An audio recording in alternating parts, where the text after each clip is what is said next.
समय में एक कथा सुन लें। प्राचीन समय में कश्मीर में देवव्रत नाम का एक ब्राह्मण रहता था। उनकी मालिनी नाम की एक कन्या थी, एक बेटी थी।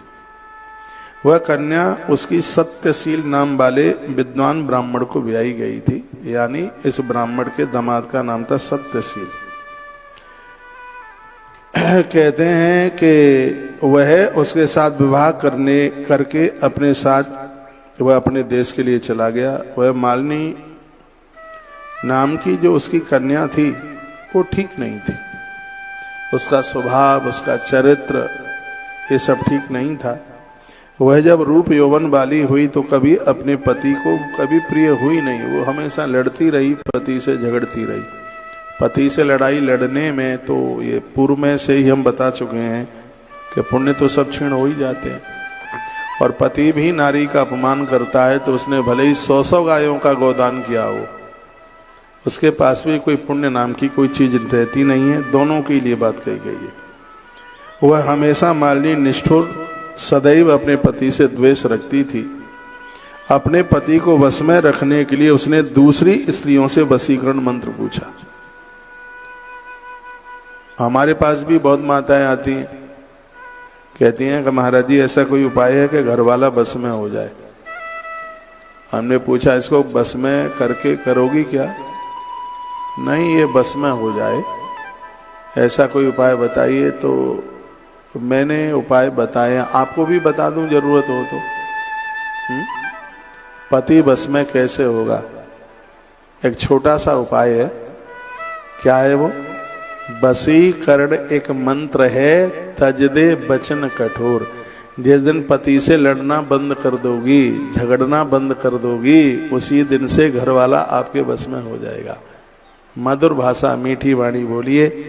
ये हजारों रुपया तुम तांत्रिक लोगों के ऊपर खर्च करके आ जाते हो, इस काम के लिए पति बस में हो जाए। ये कथा सुन लीजिएगा इस स्त्री की। इसने कितना धन पैसा, अपना जेवर बेच दिया अपने पति को वश में करने के लिए। पति को वश में नहीं किया जाता, पति के हृदय में बैठकर राज्य किया जाता है। उसको वश में करके क्या करोगे? तो वह स्त्रियों से पूछने लगी कि मैं अपने घरवाले को वश में कर लूं, ऐसा कोई मंत्र है क्या? तो वो स्त्रियां कहने लगी कि हमने भी अपने पति को औषधि के द्वारा वश में कर लिया है। यहां से थोड़ी दूरी पर एक सन्यासिन स्त्री रहती है। वो पैसा तो लेती है लेकिन एक ऐसी औषधि देती है, उस औषधि को पति को पिला दो और पिलाते ही पति वश में हो जाता है। यह कथा स्कंद पुराण के वैशाख मातम में लिखी है, जो मैं आपको निवेदन कर रहा हूं। तू भी उस सन्यासिनी के पास चली जा, वह तुझे औषधि दे देगी जिससे तेरा पति अवश्य जिससे वश में हो जाएगा। उसके कहे अनुसार वह सन्यासिनी के पास गई। वो मंदिर में सन्यासिनी बैठी थी। सुन लो, वैशाख मातम की कथा है, वो समझने को मिलेगा इससे, तो सुन लीजिएगा। वो मंदिर में बैठी थी, आंख बंद करके, ऐसा लग रहा था कि कितनी बड़ी सिद्ध है।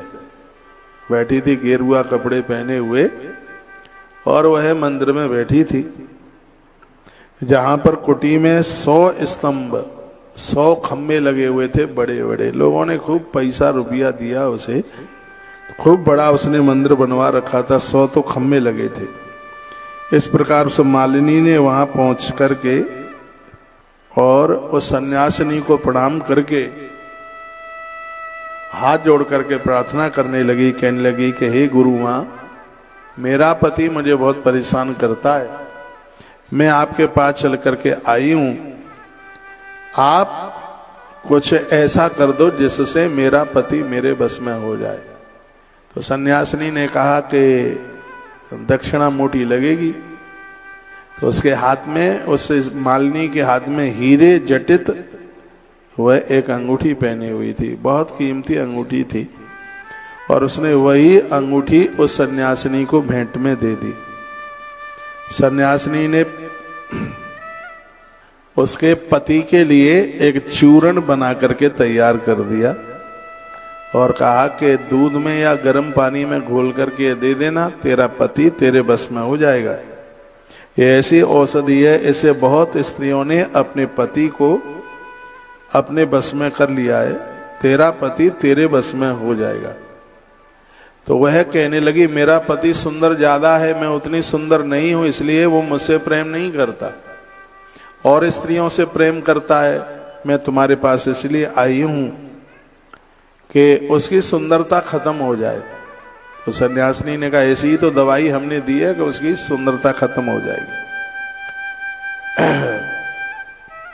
यह चूर्ण को लेकर के तू अपने घर चली जा, सब काम ठीक हो जाएगा। अंगूठी वहां देके आ गई, घर आई, संध्या का समय हुआ, दूध में मिलाकर उसने अपने पति को वह औषधि दे दी, दवाई दे दी। उसे चूर्ण को पीने से उसका पति इतना सुंदर था, उसको पीते ही उसके पूरे शरीर में क्षय रोग हो गया, पूरे शरीर में कुष्ठ हो गया। आप सुने कथा आ रही है समझ में?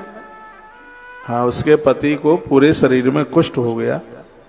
वह दिनों दिन क्षयी होता चला गया तथा उसके कीड़े शरीर में पड़ गए। जब उसके पति की ऐसी दशा हो गई, फिर वह इच्छा पूर्वक विचरण करने लगी, घर का सिगरा रुपया पैसा खत्म कर दिया। तब उसके पति पीड़ा के मारे त्राय त्राय पुकारने लगे और कहने लगे कि मैं तेरी शरण में हूं, तू मेरी रक्षा कर। अपने पत्नी को उस पुरुष ने कहा मैं कभी अब पराई नारी की इच्छा नहीं करूंगा, मैं तेरा दास हूं, तू मेरी रक्षा कर। अपने पति की ऐसी दशा देख करके वह बहुत घबराई और सोचने लगी कि यदि यह मर गया तो मैं सभी श्रृंगारों से बीन हो जाऊंगी, क्योंकि पति के न रहने पर नारी न मांग में सिंदूर, वो तो सब पता ही है सबको, मैं क्या बताऊं। ऐसा सोच करके वह फिर उसी सन्यासिनी के पास पहुंची, पूरा वृतांत बताया। तब उसने जो पहली औषधि का दाह शांत करने के लिए, जो जिसकी वजह से उसकी वो ऐसी स्थिति हो गई थी, रुपया पैसा भी उसने बहुत कुछ ले लिया। कहते हैं कि वर्णन किया गया है कि उसने तो कोई उसको ऐसा उपाय बताया नहीं, लेकिन जब वो पड़ा हुआ था वह व्यक्ति, तो वहां से एक महात्मा निकलते हुए गए। उनको देखता हुआ व्यक्ति रो पड़ा और उसने कहा कि गुरुदेव मैं भारी कष्ट में हूं, मेरे ऊपर कृपा कीजिएगा। साधु ने कहा तेरी देह में कुष्ठ हुआ है, ये बैसाख स्नान के द्वारा ही ठीक हो सकता है। बैसाख मास की अक्षा तृतीया के दिन उसने नदी में स्नान किया और जैसे ही डुबकी लगाई उसका शरीर स्वस्थ हो गया। ये बैसाख मास की महिमा है। पूछा गया उस स्त्री का क्या हुआ? कहा गया कि उस स्त्री को मरने के बाद उसको कुतिया के रूप में उसको जीवन मिला। वह शरीर मरने, ये कथाएं बनावटी नहीं है, ग्रंथ में प्रमाणित है।